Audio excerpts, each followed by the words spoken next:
I like that bit every time. Good Yeah. evening, Paul. How Hello, we doing? How are you? Very good, Brett. Very good. Now, this week's episode of VWDRC TV, episode 6, can you believe it? I know. Is us two just flying solo. Basically, this is kind of pre-recorded, although it's going out live to all of our VWDRC fans. So please treat it exactly like it was live. Just carry on commenting. Make sure you're doing the like and make sure you're doing the share for us, of course.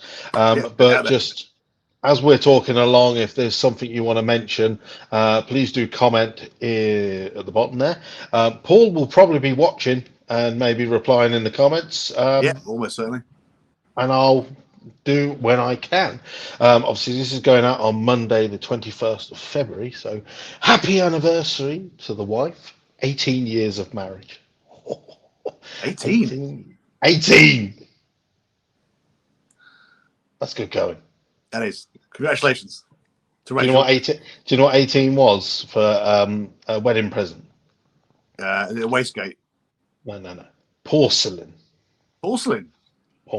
I like to I like to follow the old marriage thing. So each year it's something different. Yeah. And this year was like porcelain, wicked. So hope you like your new toilet seat, Rachel. Yeah.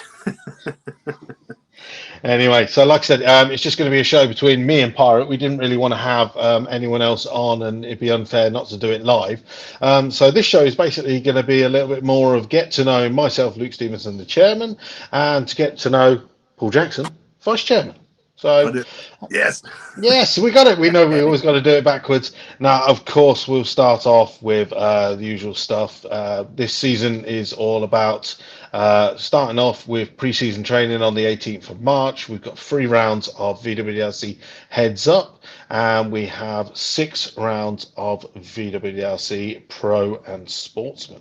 So yeah, right. We've lined up some questions. Do you want to get started with the questions?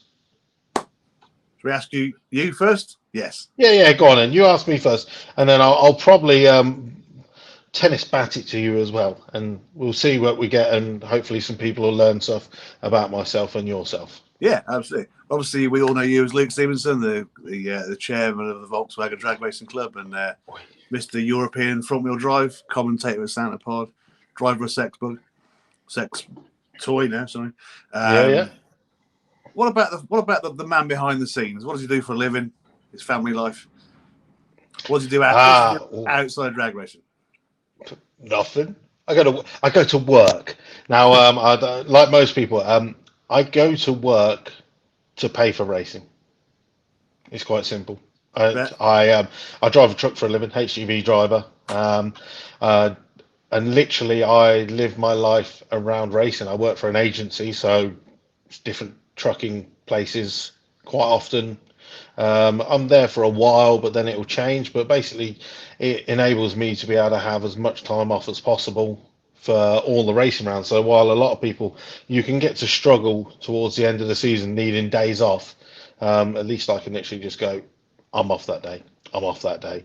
I'm off for those few weeks. So it kind of works really well for me. I joined the club shortly after we had our first daughter, Lily, who is now like 17. So and then there's Ava, and obviously Mrs. Chairman. I think most people know Rachel. We all know Rachel. No, that's it. How about yourself? What do you do? I am a Royal Navy nuclear engineer. I'm a submariner. I joined my Navy in 1997 as an apprentice. Worked my way up to nuclear supervisor. I can't tell you much about it because it's already secret. That's it. Just drive a truck. Nuclear man. A truck's just a road submarine. A submarine's just underwater truck. It's fine. It's just getting things places.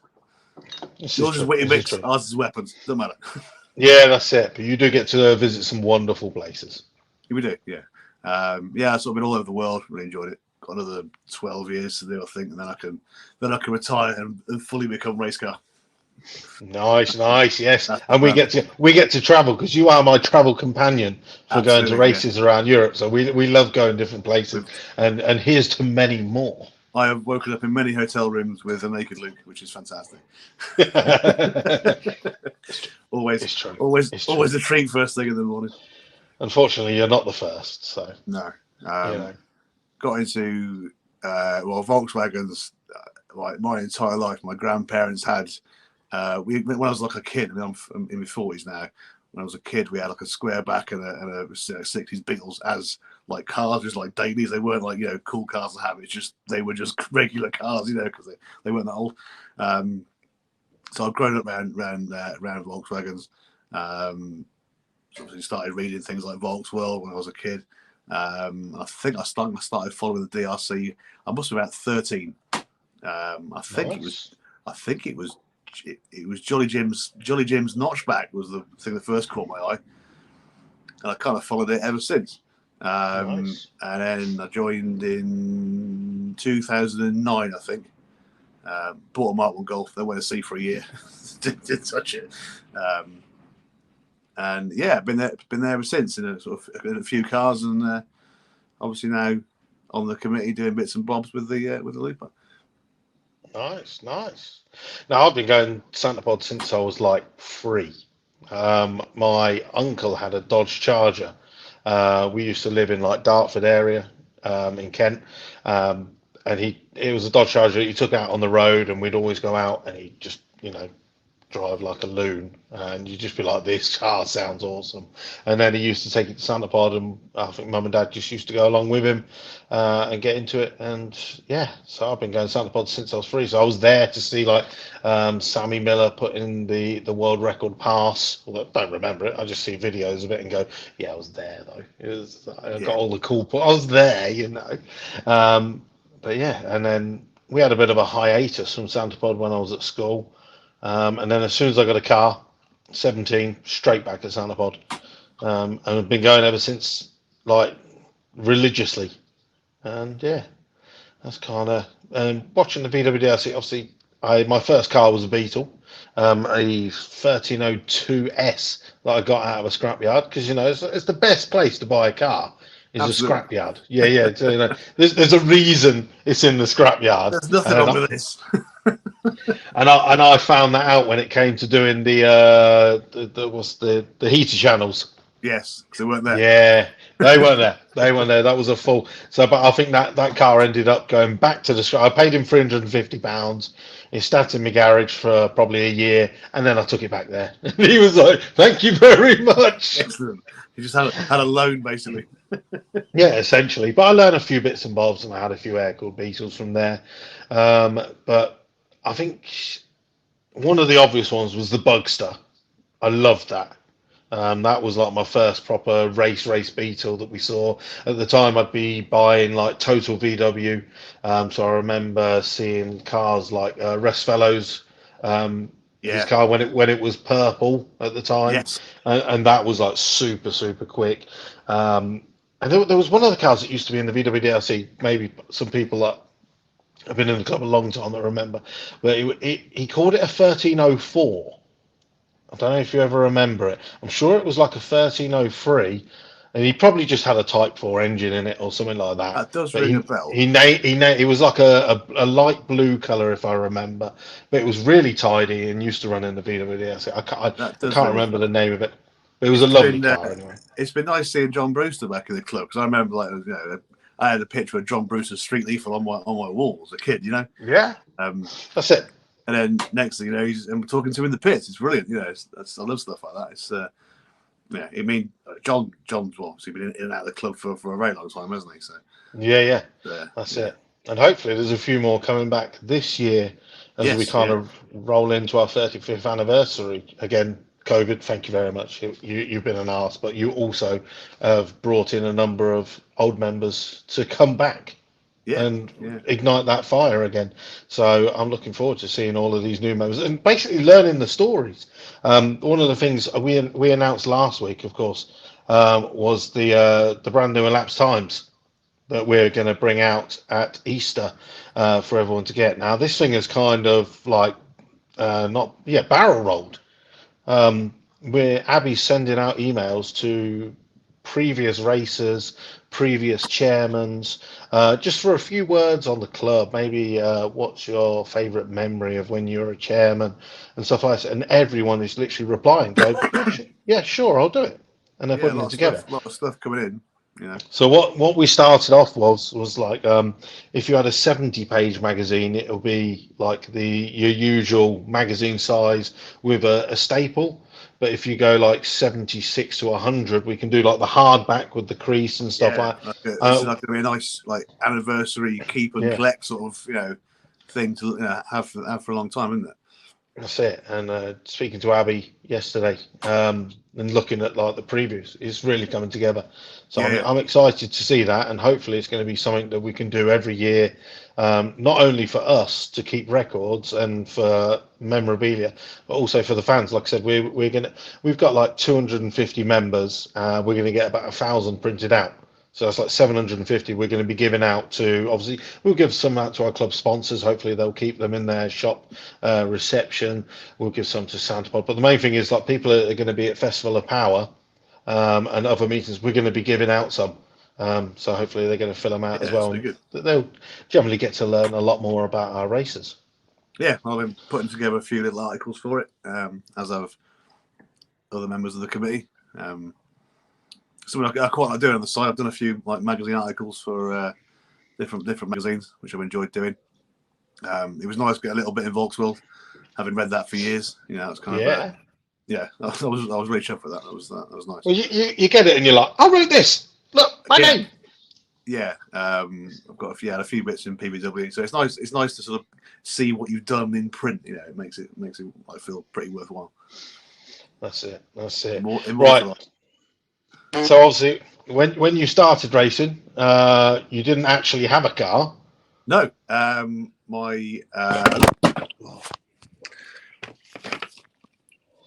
Look at that! Look at that beast. Can you still see it? Still see it. I was kindly lent that car by Rob Judge. The Porsche 924. In fact, my very first race meet with the DRC was Easter Thunderball, as it was called back then, 2011. I didn't know anybody. I didn't have a car ready, and I got on the train to Northampton. Polly picked me up, took me to their house, made me a curry, and then lent me a car, and then just give me a handle weekend. What a superstar! Absolutely, yeah. The PB in the car was, I think it was 16.4. I was told, you won't beat that. I'll beat that. That's how you do it. And I came runner-up in my very first event in Sportsman. That's banging. Which was, I was like, I qualified first, like in Q1, kept it all weekend because it was a 4-day, wasn't it, back then? Yeah. That was a wicked weekend. And then went home with a trophy and a check for 37 quid. We've come a long way since 37 quid. You get a lot more than that. Yeah, just a little. We have a bit, yeah. I mean, what's 2011 is Also going nearly twice as fast now as well. Well, that would be like the first year I took over as club chairman. So Chris Bray was still chairman then. Yeah, well, at the end of that season, that's when I took over. That's right. Yeah. I recall celebrations. Now, of course, so you went from that to the mighty, the dancing golf, the dancing golf. Yeah, my Martin Golf. My dad had a Martin Golf when I was a kid. I'd always wanted a Martin Golf. I bought that from Dan, who was a club member. I haven't seen Dan for quite a while. He sort of floats around a bit. He comes around occasionally. I bought that back from Dan in maybe 2008, I think. Can't remember. Obviously, being in the Navy, I was away for quite a long time. Didn't get much done with it. Obviously, eventually did. RJ Motorsport cage, and then it went to sub 11 for a 20 bar turbo conversion, that sort of thing. Ended up running 12s on a pretty stock engine. I think some £10 drag slicks. Yeah, that I got from you, because that picture was bug jam, because I'd went to Vietnam for a month. Went to Hanoi, bought a motorbike, rode down the length of Vietnam, flew home, landed at Heathrow, drove to Pod, got in the car and qualified at Bug Jam, which I was a bit tired that day. I bet. And I remember actually when you won the event, we dunked you in some water. There was a massive, it was like a bin full of ice water appeared. It was the pre-Bug Jam party. That's ice right. Water. Yes, so you got the whole bin. Yes. Yeah. That was a pretty memorable weekend actually. I think and Pro won the shootout as well. So I was like, in the money. I love this club. This is fantastic. So that's it. At the same time, I was driving around in this little bad boy. Yes.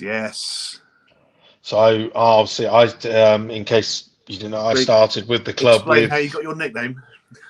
Yeah. Lucky. No, it's not really used anymore. But Lucky was the name that Jacob gave me when I had my Mark II Golf. You'll have to excuse the photos, as you can see. These are a good 10, 11 years old. Aware, that is the car Leicester's now got, which has made you lucky. Yeah, and at the time it was supercharged. It was a G60. We basically had the original G60 supercharger.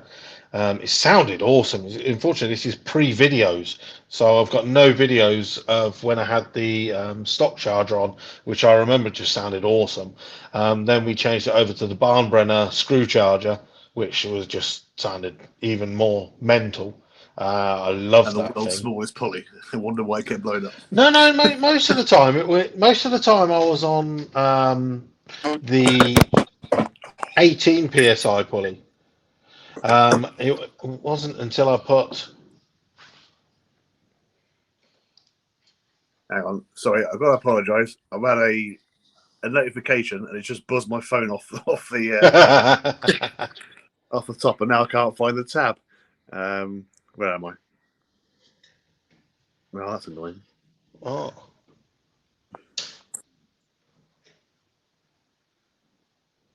So while he fixes that, anyway. So yeah, I had the G60 engine.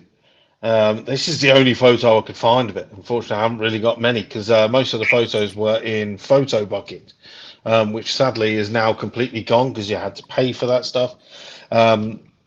It was like 221 horsepower with the smaller pulley, which was I believe it was like a 14 psi pulley, which was perfectly fine, and it was running like 13s.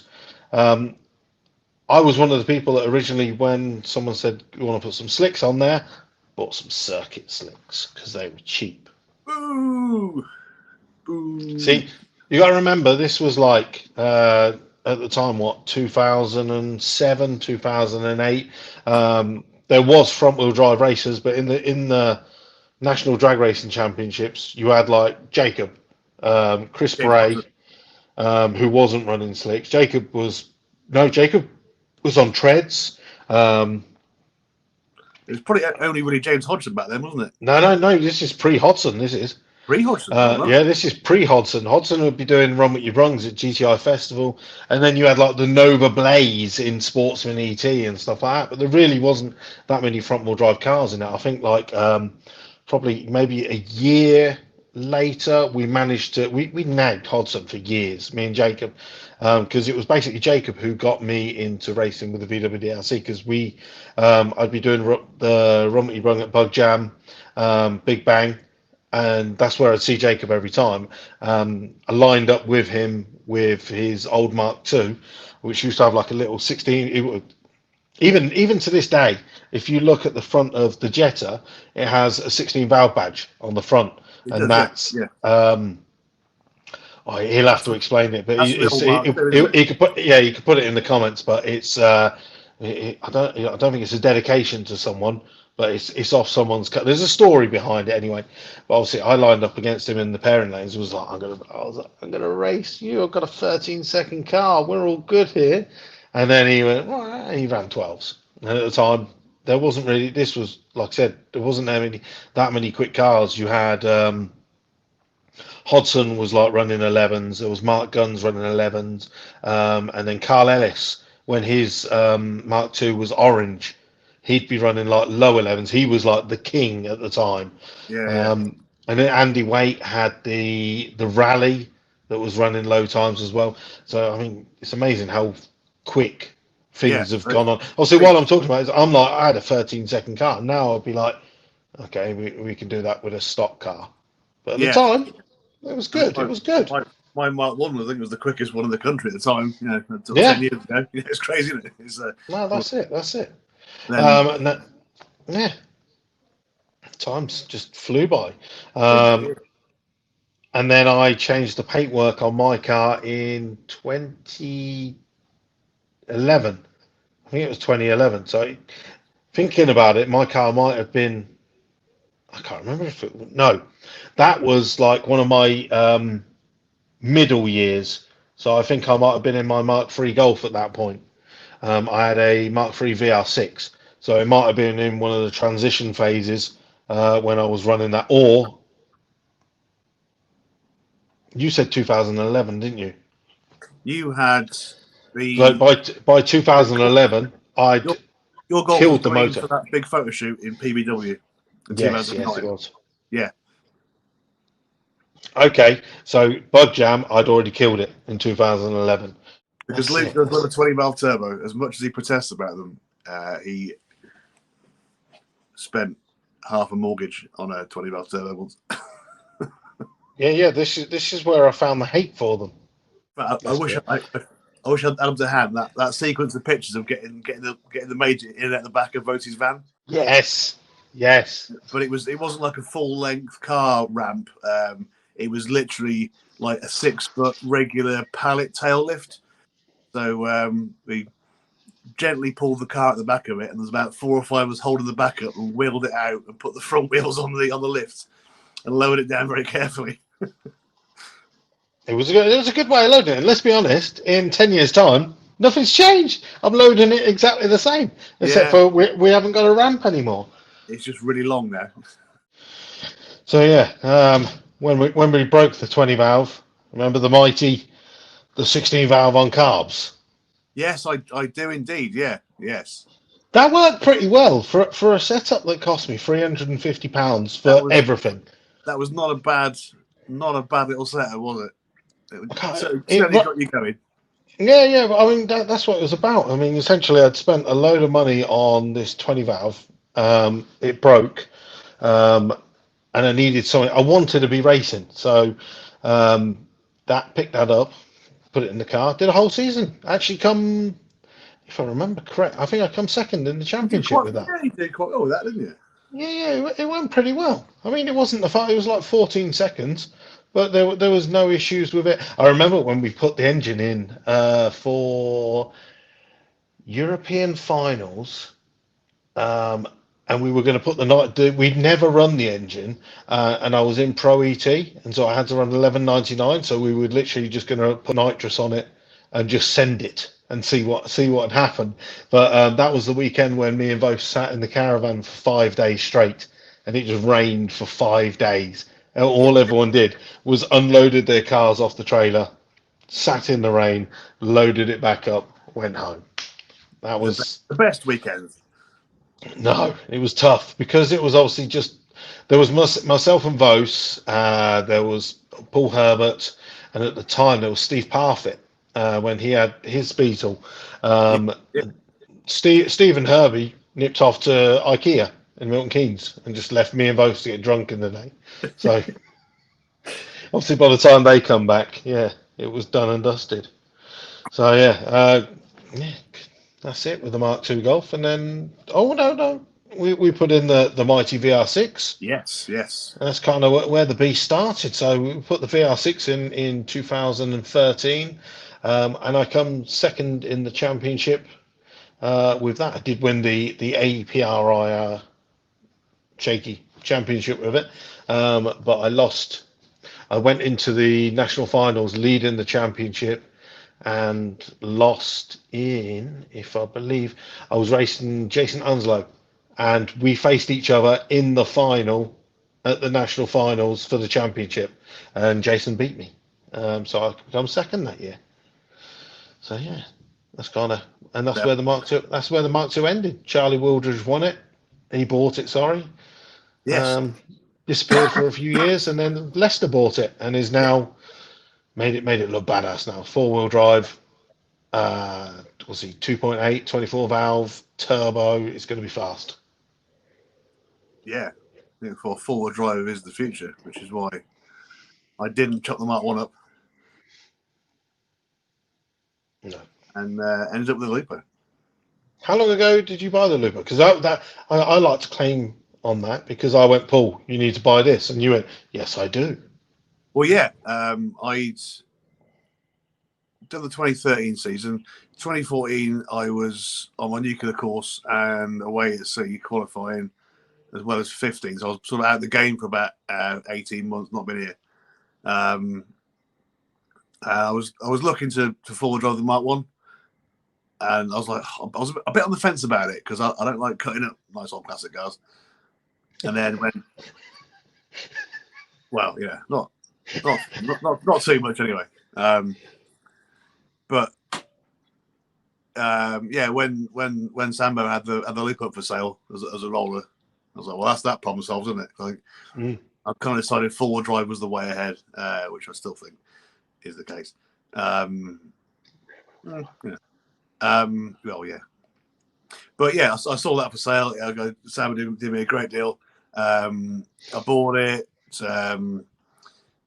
Went through a load of engines and gearboxes and turbos and other stuff. And eventually I'm here now with a sort of...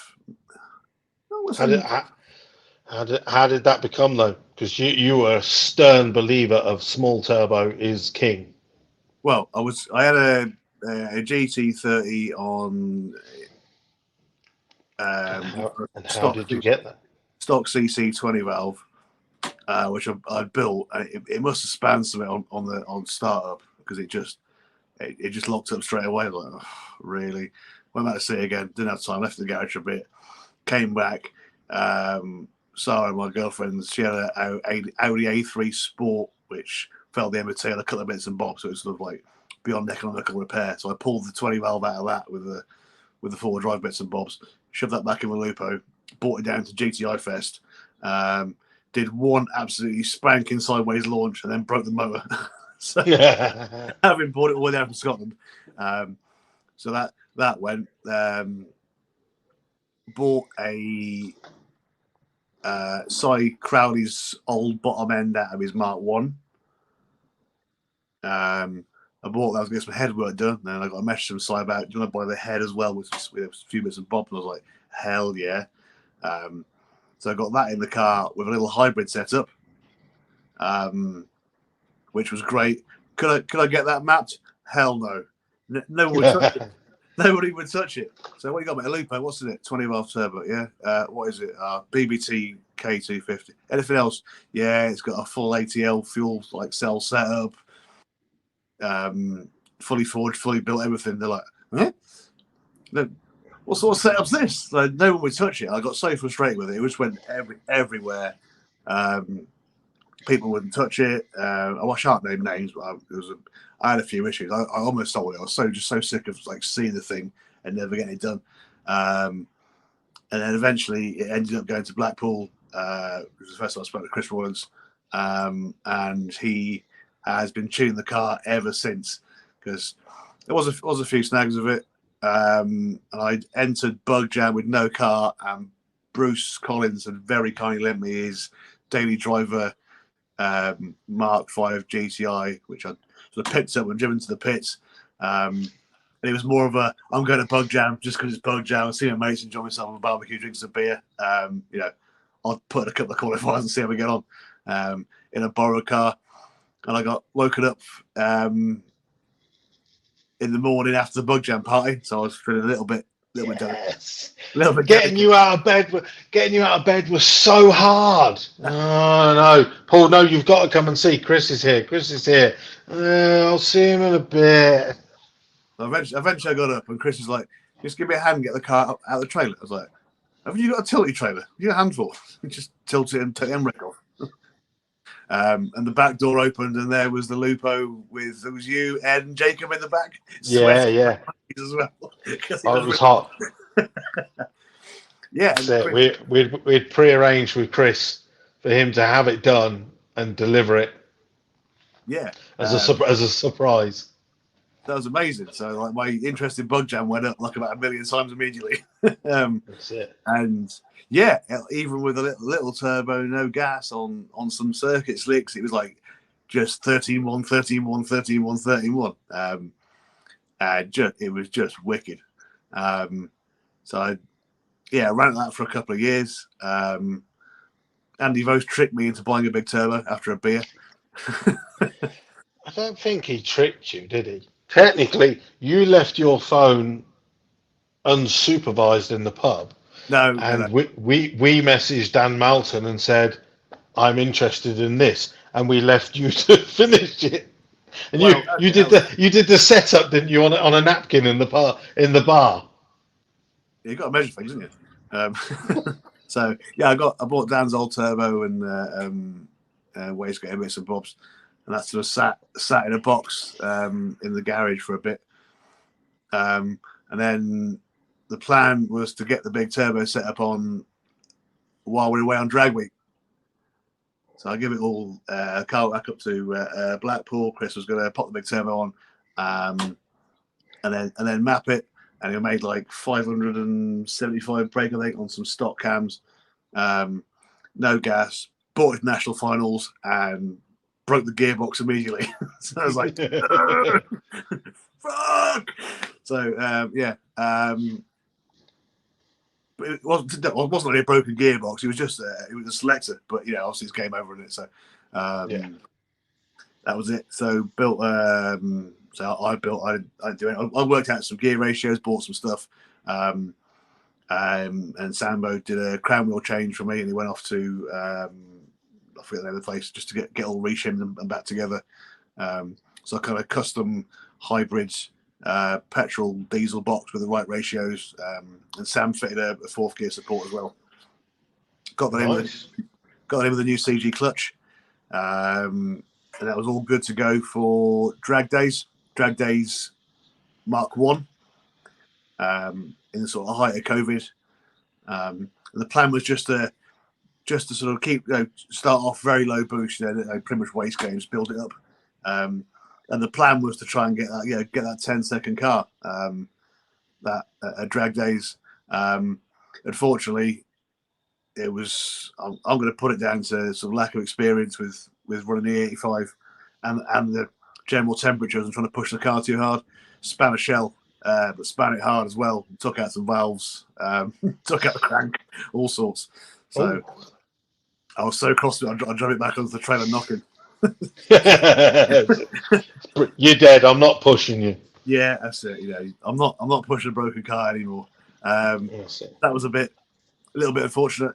But luckily, once again, like Pro Race sort of came to my rescue, did me a great deal on. I was buying a house at the time, I had no money, so Si sorted me out with a pay as later deal. Rebuilt the whole engine with all new parts. I kept getting messages saying, "Fancy some cams?" I was like, okay, why not? That's it. While you're in there, we'll just keep adding Do you to want it. some Don't worry. So I'll stick them on the bill. So yeah, did that sort of new package, new cams, bit of new timing stuff, a bit of pulley. Got all that on. Back up to Chris for mapping once I got it back in and started, which was like a real woohoo moment. Excellent. Andy Vos, who's been very helpful whipping the car in the country to various places over the years, took it back up to Blackpool. And it was like 730 brake horsepower, the difference of cams made, and fresh motor. Nice. So we got it back to pod, and it was took a bit of getting used to. Launch control I never really got on with. We had a few issues with, like, it was just dumb stuff, and the weather was terrible as well.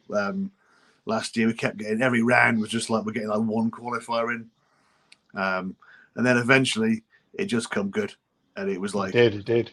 Got that first 10-second pass in with minimal gas, no launch control, lazy launch, just got it moving and finally got it going for the gears. And it's just been sort of constantly tweaking here, improving things there, trying stuff. We did laugh at you, didn't we? You were like, I'm doing it at my own pace, bit by bit, but you come good. It's there's no. I'm not a big fan of send it. I like to do things. We'll try one thing and change it and see how we go on. It's been amazing having. I mean, I'm not very good at technology, but having the ability to have Chris remote map it has been amazing. He's at home, with his kids, watching Peppa Pig or whatever, or Five and Sam on Saturday morning, connected to the Lupo at Standard Pod, changing the map settings, having seen all the previous runs, because they've got that data logging ability with that link ECU. So we've just tweaked and tweaked and tweaked and tweaked and tweaked, and then eventually it came good and got that into the nines, which was that's probably the best feeling ever. It wasn't even like a 999 rear car. It was like a 993 or something the first run. Nice. It just keeps getting quicker. There's still more in it. It isn't on full send yet. There's more there, and obviously it's been away, been stripped down a little bit. It's been a Hangar 30 for some bits and bobs. It had a 10-second tagged roll hoop in it, which is a sort of rear bar with a door bar, if you're not aware. So I won a couple of roll cages. So I had a roll cage built and turned the other roll cage into a lot of stuff. Well, technically, you've used tubing, so. Well, yes, absolutely. So yeah, Ben at Hangar 30 has done an absolutely amazing job. It looks incredible. So we got a proper dash mount, new like proper NOS bottle mount. I'm loving that NOS bottle mount. That's lovely. It's crazy good, isn't it? Obviously got the chute on the back. I'm not quite there with the parachute. I don't need a parachute just yet, technically. I'm 145.6 or something, but it's close. I had the parachute in the garage. It's going to Ben's. Let's get it on.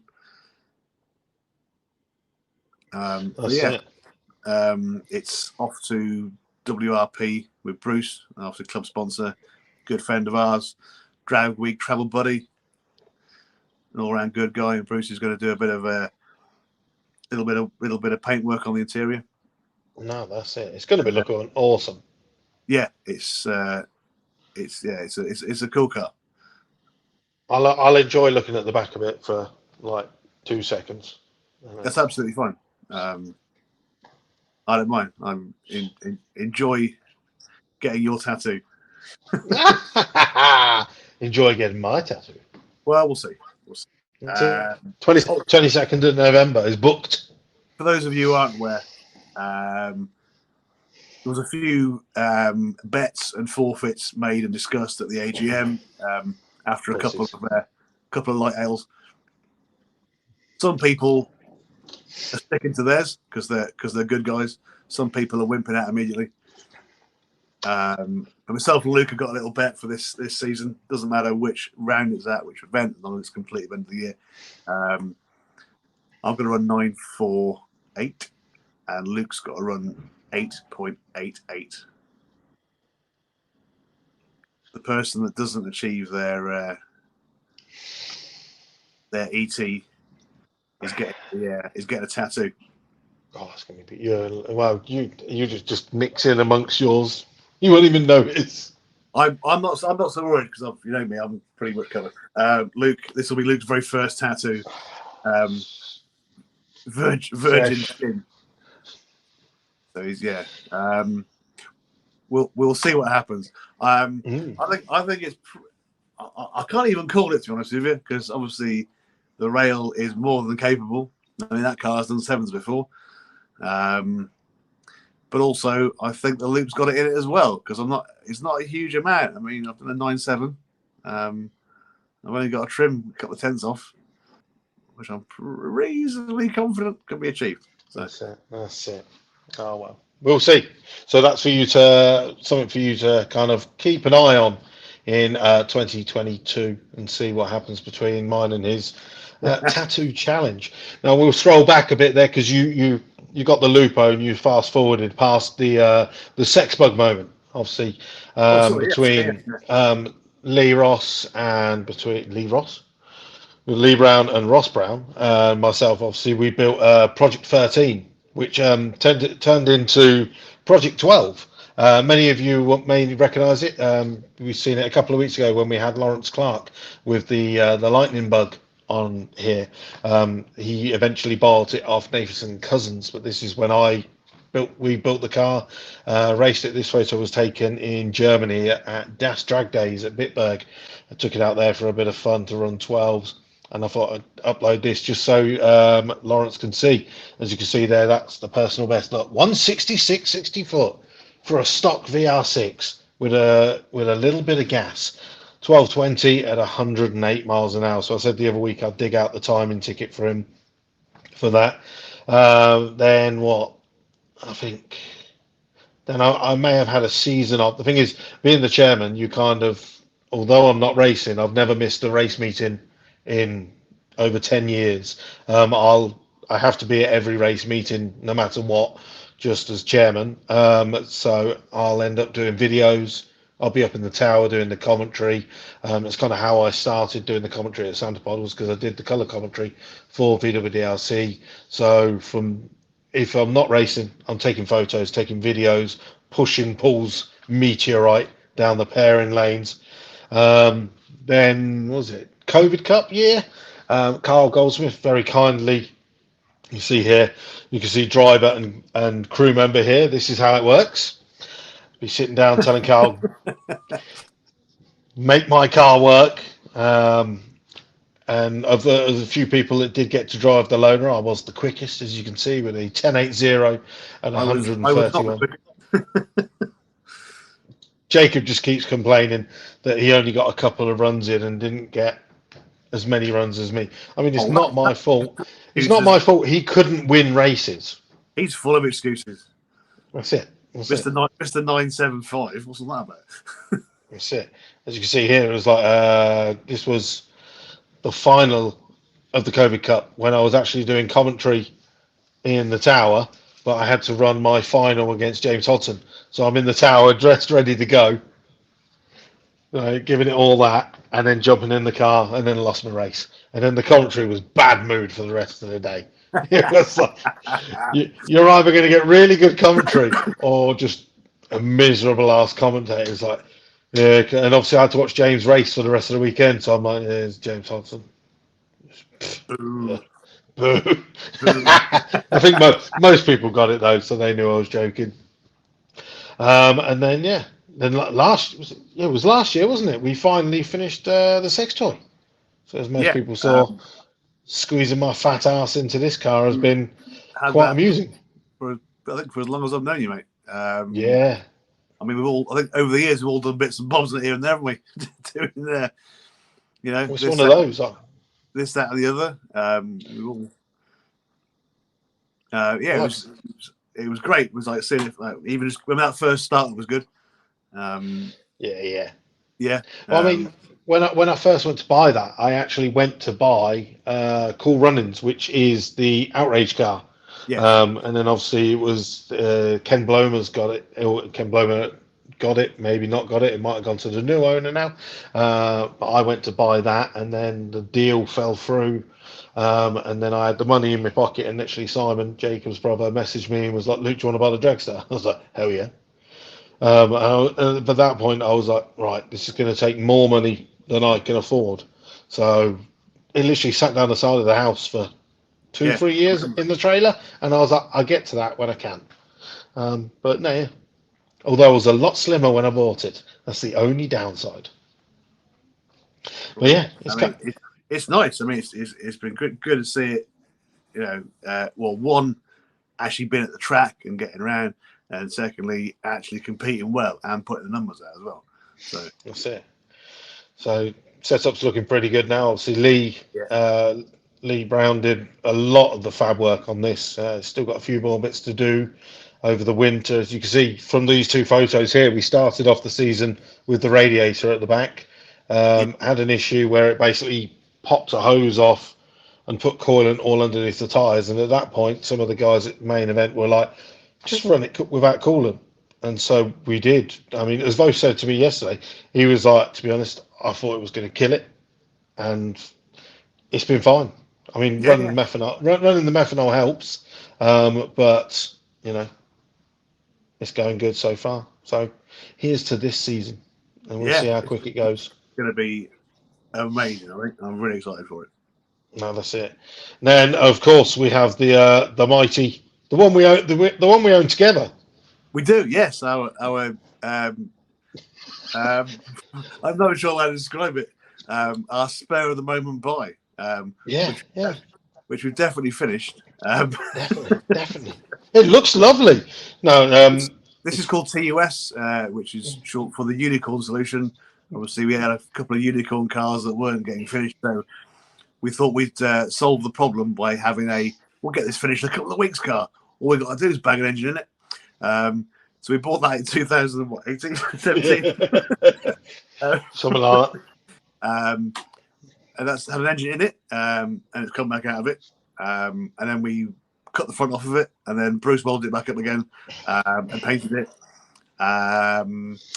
We've lowered it, changed there. the brakes. Yeah, still there. Suspension, put the wheels on it. It's got a seat inside it.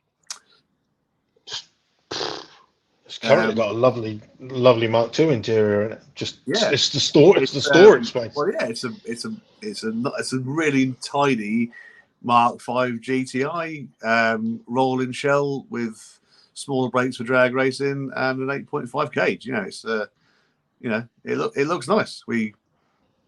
It's one of those. It'll either get done or someone will buy it. Yeah.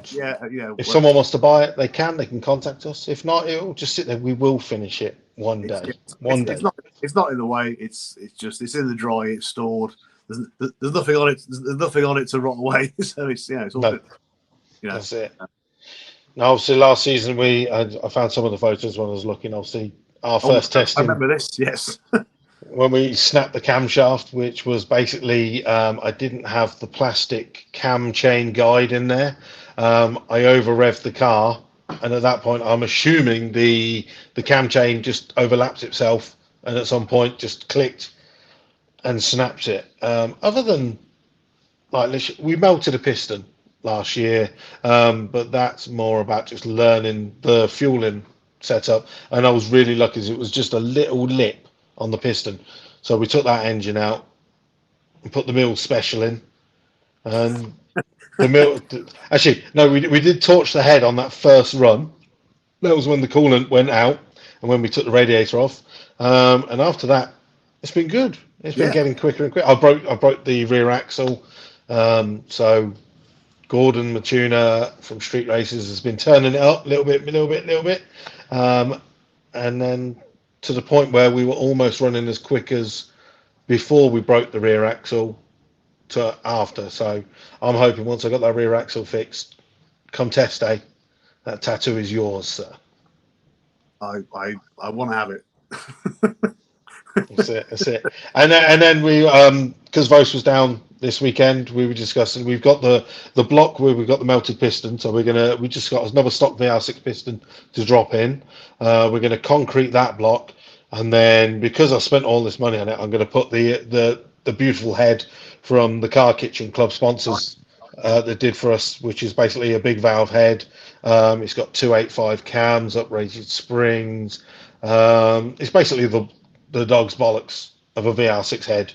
Yeah. We're going to put that on once it's running 8, and then we'll leave that engine in and see how it goes. And then eventually, of course, Pro Race Engineering are going to build me some monstrous engine so I can compete with Ben Mace and his 20 valve turbo altered, because I think that's going to be some future good matchups with him. I think so. Yeah, that is a stunning looking car. That's it. Right. Hopefully you've learnt quite a lot about myself and Paul. We've only got about 5 minutes left of the shows. We've got to cut this one off at an hour. Like I said, it is pre-recorded, but it's going out live tonight on Monday night. So hopefully you've enjoyed the show. If you've put any of the comments in, then Paul, of course, will be watching and hopefully replying to any of the questions. But yesterday was the drivers and riders meeting. So a couple of little updates from that to give you. Unfortunately, as I did say last week, entry prices will be going up for 2022. You can find it all exactly on Eurodragster.com. If not, we probably have already shared it into the VWDRC members only group and forum. But basically, your entry fee for races are going up like £15 for the entry fee and £25, I think, or £27 for electricity. So unfortunately, they're basically costs that Santapod cannot swallow, an SBRC. We said the other week. It does sound like quite a bit for Lecky, but just if you aren't aware, Santapod is run on generators. There's no sort of like main supply to it. It's all run on generators in the pits. Before they could run red diesel, so it was all tax free, therefore cheaper. Not anymore. So now they've got to run like regular pump diesel, which is a lot more money. So Pod having to swallow all that, which is why it's gone up. It's about £1.20 a litre more. Yes, yeah. So it's considerably more. It's not us. It's not a choice we're making. It's something Pod have to do to survive. You can't expect them to run at a loss on fuel. That's it. So it is. I understand people. Some people. I mean, I started myself with a tent and a kettle, and you think, "I'm paying all this money for," I'm just charging my phone. And now I've got a massive RV. but it is unfortunate. But I think everyone will understand it's not Pod just trying to like take money off you or just being greedy. And it's a charge for them. They're still breaking even with it. There's no money getting back. It isn't their fault. That's it. And they did say that obviously this is like normal, everything's reviewed. So once we get to the end of next season, if fuel costs have come down, entry costs, those costs will come down related. It's not a case of once it's up there, it's staying up there. They'll do their best to make it as easy for the racers. They always do. We should support them.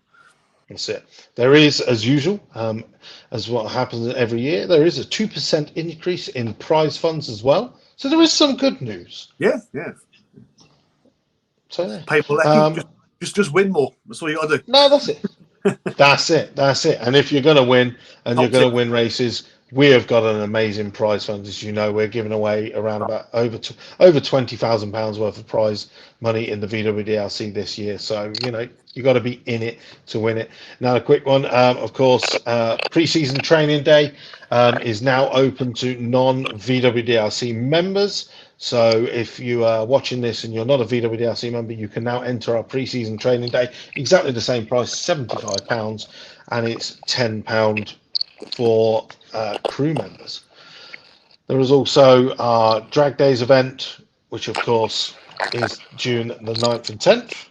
So as of tomorrow morning, or as of today actually, because obviously it's pre-recorded. This is hard to remember. As of today, you can go to SPRC, Santa Pod Racers Club, and get your entries in for round number 1, 2, 3, 4, 5, 6. Put them all in. You don't need to pay the money just yet, but of course, get those in for the Festival of Power. Right, unfortunately, Paul's audio has disappeared. Hopefully, you've learnt a little bit about myself, Luke Stevenson, and my co-presenter, Paul Jackson. Like I said, this was recorded yesterday on Sunday. It's going out live today. So if you've put any comments, hopefully Paul's replied to them. We'll be back next week. Got a couple of awesome guests for you next week on VWDRC TV. So make sure you like, subscribe, comment, all that palaver, and we shall see you next week on VWDRC TV. Bye-bye.